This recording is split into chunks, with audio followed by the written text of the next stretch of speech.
Hello guys, welcome to the Trading Parrot. Finally, I managed to fill my order. That means that I am in a trade at the moment. Since around Saturday that I'm chasing for that long, I do want to give you an update, not just on how it's going, but what are my plans when it comes to taking profits, the downside potential that I see with this week being data heavy. We got the CPI, PPI, and retail sales reports coming in. I'll share my ideas. Expect volatility. We're gonna do some preparation for the week. Servers, one of my favorite indicators, is about to flash this week a warning buy. I'll cover that together. I'll show you the profit takers this time that the price is coming up. It's not an exception. They're doing what they do every time that we pump in this range. We'll see if we can spot something different for additional potential upside. And of course, by the end of the video, we're gonna complete a deep surgery to the order book where we're going to extract every single thing that we can spot there in case the market maker is planning to do their typical dodgy moves. Guys, if you like this type of content, make sure that you are subscribed to the channel, hit the notification bell to get notified every time I put out one of these videos. Over the weekend, I published 2 videos in the channel, one about Ethereum with the target for 2025. It's got loads of likes. I will really appreciate if you can spare that minute and go back and get them likes. That really helps the channel together with this video as well. We still cannot get to 1,000 likes, which I find unbelievable. When everybody's telling you to sell, we are getting the best entries. Anyways, one day we'll get there, I'm sure. Yesterday, I also published on CoinBureau Trading the incoming front run with the risks of going to 95k, which did play out so far. Looking at the news, there's really nothing that calls my attention except for this controversial topic of the quantum computing will bring lost Bitcoin back in circulation, according to the CEO of Tether. I think this is just an article trying to capture attention from people that are not very informed about Bitcoin. In fact, I saw the original tweet from Paolo and he is referring hypothetically, once we get the quantum computing capabilities, if we were to have to step up the architecture of the network to make it quantum computing resistant and people migrated into those wallets, those are going to be safe. But in that case, the elephant in the room is what happens with those wallets that got lost and that are not capable of being migrated, either because they lost the private key or the owner has passed out. There are plenty of examples like that, putting all those lost wallets as a potential initial target as soon as quantum computing can start attacking those wallets and trying to brute force the private key and get those funds moved somewhere else. But people are reading this article as something that can happen tomorrow. So for now, it's just thought, but I guess there is an aspect that we need to keep in the back of our heads and remember it in the future. Retail continues to come back down. Now we are at the lows of 22%, getting very close of the lows of 20 around this area prior to October when we exit from the megaphone pattern. And I find it interesting because in this kind of patterns, you usually break out to the upside once you have shaken off all the retail. Retail doesn't get the privilege of entering in a megaphone pattern at the lows and ride it all the way to the top. I will say that less than 0.01% of them manage to get those trades. Yes, we did it in this channel, but we are a very special case of retail since we are able to mimic a lot what the market maker does. So as I mentioned, there are a few reports coming in. I am looking at the CPI, core inflation rate, the PPI, of course Powell speaking, and the retail sales as well. I prepared this tweet that still doesn't go out, but you watching the video can read it immediately. We got the summary of all the events that I care. And of course, inflation cooling down is what we want to see if we want the Fed to be likely to cut the rates. But there is a caveat. Cooling down too fast could also imply recession. So there is this point in the middle where we are going towards the target at the right speed. That is what the market is expecting to be positive news. People also want to hear that retail sales are steady, that they are not deviating from the median at the moment so that the Fed really doesn't need to make any unexpected move, call it increasing rates or cutting them too fast, implying recession. So I will expect retail to trade this week with an eye on that sweet spot, trying to front run it potentially. Whatever is the outcome of the meetings, I will expect volatility. And the main reason is because after the reports of unemployment, the price has been steady around that 96.5 for 5 consecutive days. And as we start the week, we are seeing this move to the upside,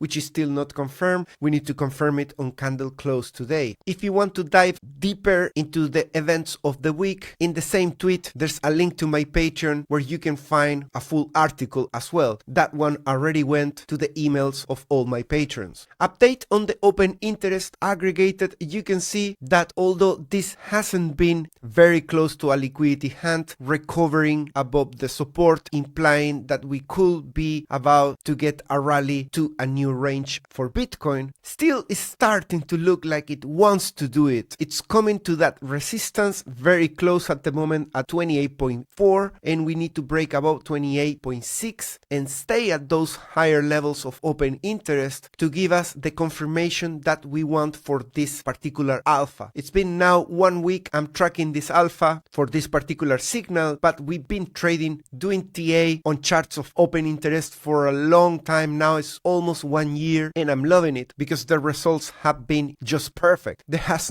been no fake out from the open interest so far. We still don't get the buy signal from the hash ribbons capitulation that triggered last week on Tuesday, but we got the green signal, which is just telling us that there is a bull cross. There can be multiple bearish and bull cross before you get the actual blue signal, and it's because it's a combination of the hash rate recovering, which we have seen it in the past week, but together with what the price action does. This indicator is not just looking at the hash rate, it also looks at the direction of the price. So I suspect that if we see a move up in here, possibly to 100k, and we remain there on candle close on the daily, potentially we can see the blue signal coming in. Alright, let's go now into the 4 hour. Definitely it's been the start of the show since Friday. We've been very vigilant on the previous move, comparing it to that one where we tested the resistance, came back down, and we've been saying how many times the RSI was trying to mimic that, but not really doing the same, because for example in this rejection here, we just stay putting higher lows. Therefore, it was looking more like it wanted really to spend a little bit longer trying to trap more shorts, making them believe that we are about to have the same move that we had on 31st of January and on 18th of January. And you can see here the higher lows and the rolling up going on until we get the actual breakout for the first time above the global resistance on the 4 hour. Now, I'm going to be challenging now the setup. That is my goal. As soon as I enter in a long, I start thinking what can spoil this setup and how am I going to plan my exit on a mediocre scenario or in a worst case scenario as well. Well, we can say that after breakout, now the RSI is doing more or less following the typical schedule, which is after breakout, after 2 candles, so it's been 8 hours in the breakout area, now it's pointing down. There are some profit takers. I'm gonna show you the SOPR to quantify that later in the video and see if it's an extreme of profit takers or if it's just mild and we still have chances of additional upside. All of that together with liquidation levels on the upside is gonna give us a rough picture of how do we stand with this breakout and what are the real chances to go higher. But again, if you're new to trading, you're gonna be very disappointed to hear that there are no certainties, and that's how I trade, without certainties. I trade creating these plans where when things fail, I still win. Having said that, I try to do my best still to keep that win rate very high, thanks to data-driven decisions. So in terms of price action, now our support is 48. So we're gonna have to change on the reverse RSI this to 48 and see where that line comes down. Remember, we had to break out from 52. Now our support is 48. So therefore it's gonna be a lower target that we need to to protect? You should be asking yourself, why do we need to protect that? Protecting that 48 means that we still have very high chances of continuing to the upside. Breaking below 48 doesn't necessarily tell you you have to come back down to the bottom of the range. It just says that now our chances are lower. And if you're very bearish about the market, but you still enter on that long, that could be your bell to exit if your plan was just to take a quick trade. In my case, I am seeing this as a longer term kind of trade. I'm not talking about a trade to last a full year, but maybe even up to 1 week to 2 weeks if necessary. Ideally, I want to close it as soon as I get to large levels of liquidations, which we are going to look later in the video. So we need to protect 96.9 at the moment. That is to keep those very high chances to go higher. But I'm going to tell you something. There is still a small amount of liquidity in here in the short term that we could be coming back to take this time instead of 94.7, maybe 94.3. And that on the RSI will look a little bit ugly, but hopefully we are going to defend these higher lows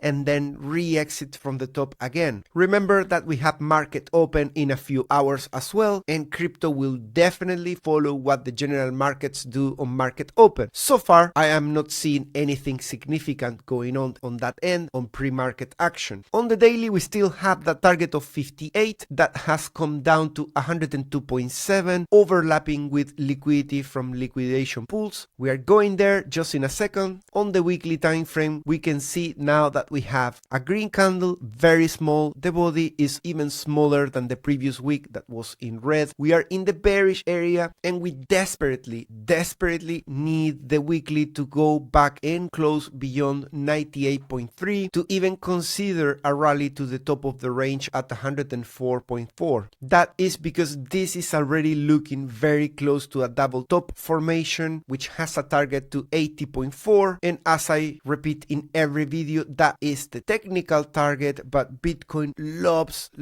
to destroy expectations of technical targets on higher time frames. And sometimes you can break down from here and still go up. We'll talk about that later if we saw 94 not holding.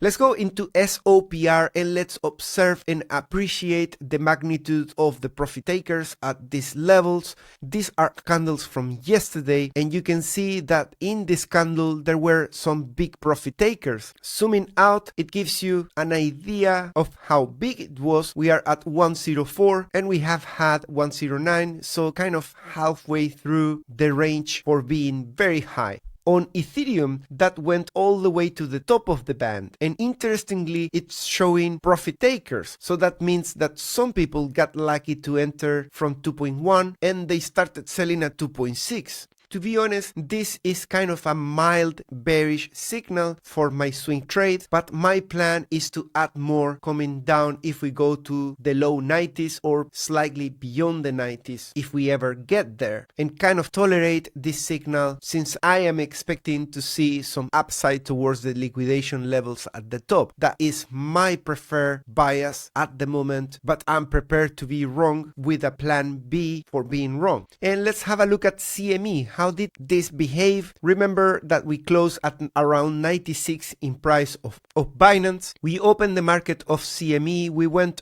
to 97.5 and started coming back down. So this should have counted already as closing the CME, but some indicators are showing that the CME gap is still open. I believe the market opens in the morning. So if that was the case, then we are still due for closing the gap going back into 96K. The listed price of CME on TradingView starts updating from midnight in UK time, and that's why it's confusing. I have the idea that they open in the morning, but maybe I'm wrong, and in that case the CME gap has already been taken with this candle down to 95.4 based on the premium from CME. So far the signal from futures open interest percent change oscillator, which we reviewed twice over the weekend, that was signaling a buy signal, has done decently well. We bounced at 94.9 around that price and went almost to 98, so that counts for a great and decent upside, particularly if you are trading with some small leverage like I am. I think I took this screenshot maybe a couple of hours ago. I suspect that maybe now I'm 10% up thanks to the 5x, but at some point it was almost 14%. When it comes to large holders, which I'm looking forward for them to start withdrawing from exchanges as opposed to what they did last week, which had a delta of 70,000 of additional deposits, that wasn't necessarily bullish, and it got me checking these charts on a daily basis. So now I'm checking them to see if we have the opposite effect. If I learn anything like that, I will let you know on my Twitter, Telegram, and Instagram. That's where all my time-sensitive alerts go, so you stay informed of what matters for traders and investors. The short-term holder realized price was at 91.1 at the time that we pinched the 94. I was thinking that potentially we could go even to 91, but I still decided to place my order at 95.2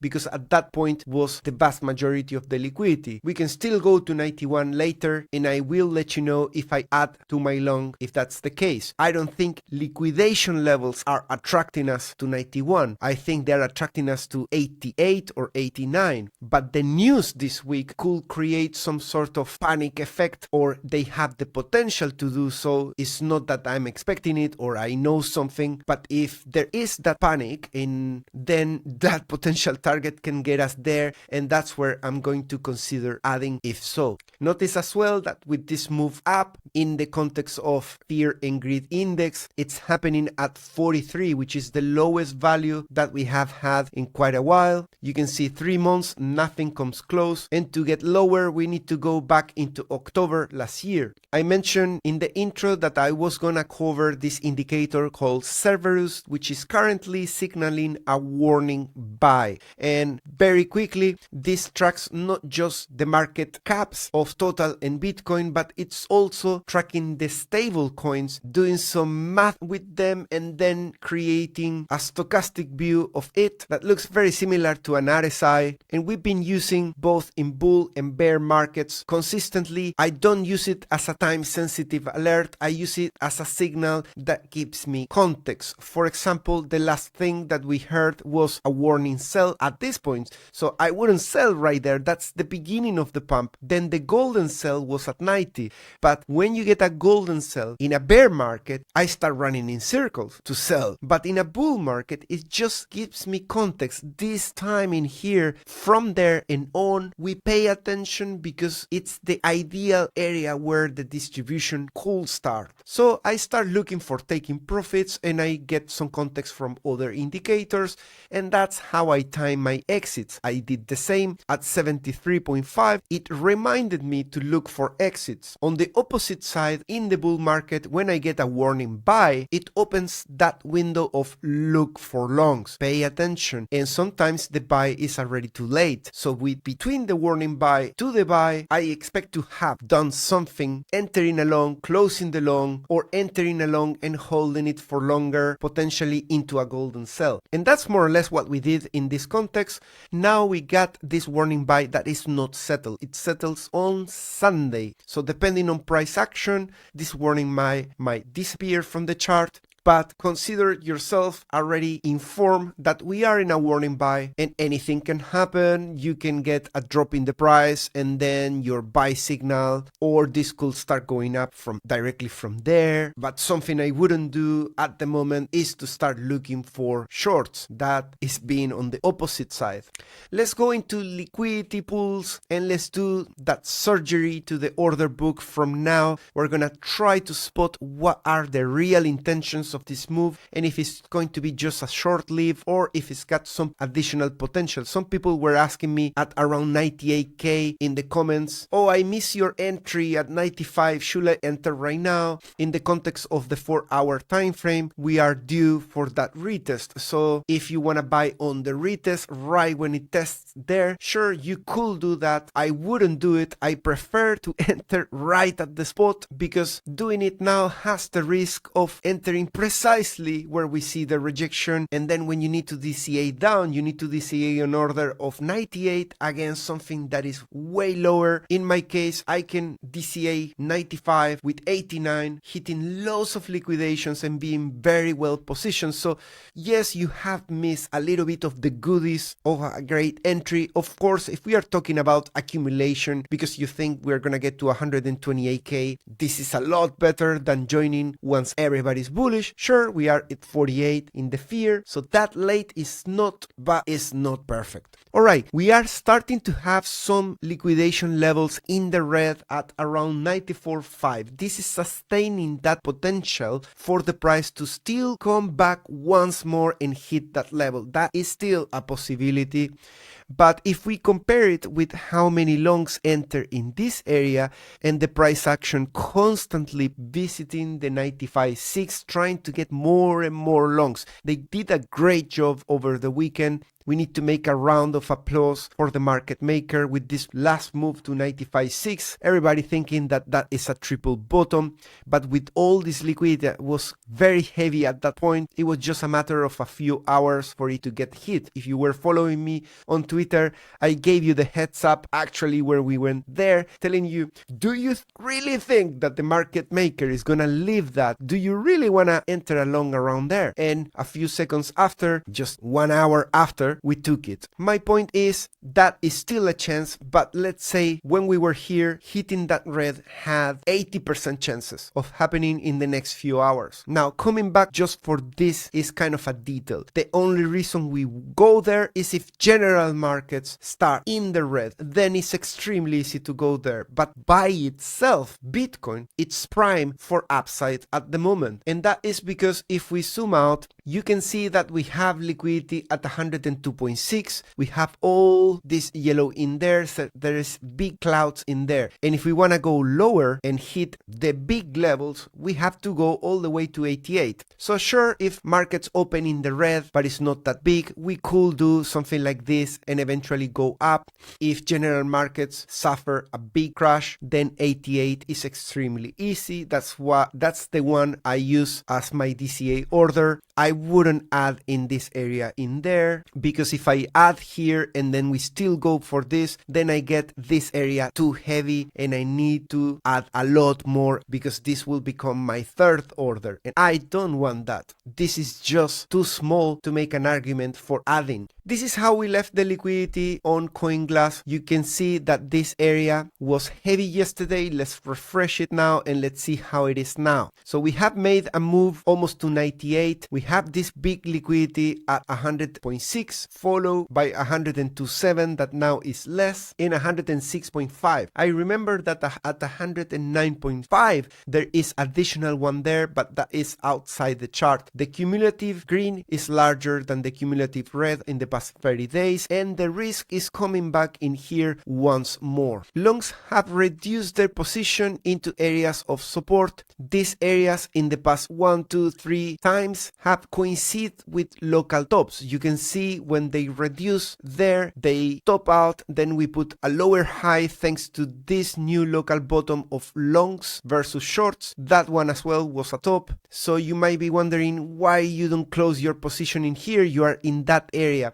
And that is because I'm delegating that decision on how the RSI behaves on this retest. But why? Well, because shorts got used to do this and they're contributing to reduce that ratio of longs versus shorts. But eventually they need to be wrong. If I was always executing this data and I close my long in here, I am risking not to hit that upside that we are already visualizing. So I rather at this point to think that these guys, if they get lucky and they are the ones that are right, that I'm gonna add lower or stop loss and open larger position lower. The ask liquidity has increased to 0.11, which also coincides with the local tops in the previous range. This one made it to 23 minus, and it was a local top. So again, in this case, I am betting that they are gonna just push the price to test the breakout. I am betting that they won't be able to push it to a new low beyond 95k. Of course, I can be wrong. This is not financial advice. And when I say I haven't closed any trade in a loss, that's in the context that I've been DCAing my swing trades. Therefore, in the past year, when I was wrong, I add additional funds to my trade. And on the second time I was talking already about a third time. But you can watch all my videos and I never ever in the past year needed to use a third order. I talk about it, I moan that I couldn't feel it. That is the case. But I never needed to close a deal in a loss. And people were saying that they lose their trust on me because I'm not admitting that sometimes I take losses. But it is the case. I don't take many trades and the ones I take are very cherry picked. I use DCA and in the past year you won't find a single video that talks about one of my losses of any of the deals I'm sharing with you, which are all of them. I don't have time for any more. I mean, I take some other ones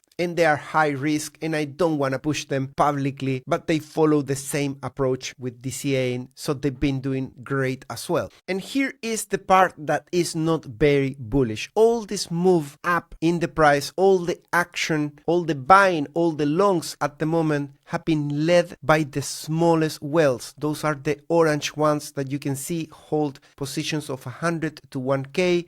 And since around the 7th in this month, they've been the ones doing the longs. We have had a flip, we could say, of orders to sell at 102 that were moved on the 9th, that was yesterday, trying to buy that dip, but they placed them a little bit too low so far. You can tell that at 95 there was almost a vacuum of orders. That's where we were buying. There was only 15 million trying to buy that dip.